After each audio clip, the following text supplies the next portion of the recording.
Think you're paying too much in property taxes? Maybe you should think about planting some crops in your backyard. When you see what some developers are getting away with under Missouri law, it will make you wonder why you can't do it too. Does this look like a farm to you? No, it looks like a vacant lot next to my house. There are more than 300 vacant lots in Danny Seidel's St. Peter's neighborhood, but maybe we shouldn't call them lots. Instead, think of them as little farms. These farms are growing sewer pipes, piles of rocks, and this precious little plant. Yeah, this is the crop. Maybe it looks familiar because it's probably growing in your yard.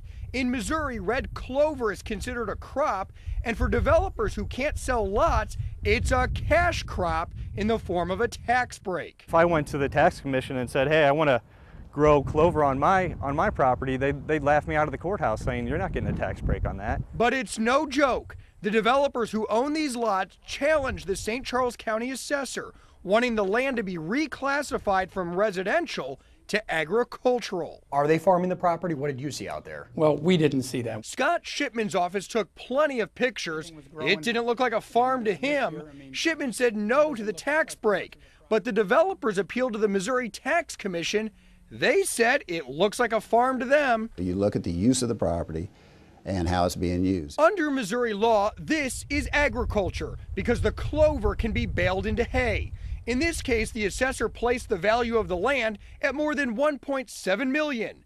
But now that it's a farm, the tax commission says the value is just over $3,700, meaning the tax bill goes from $130,000 to just $275. That gave me an idea. I own a home. I've got a property around it. Could I grow some clover and come to your office and say it's a farm? You absolutely have that right to do that.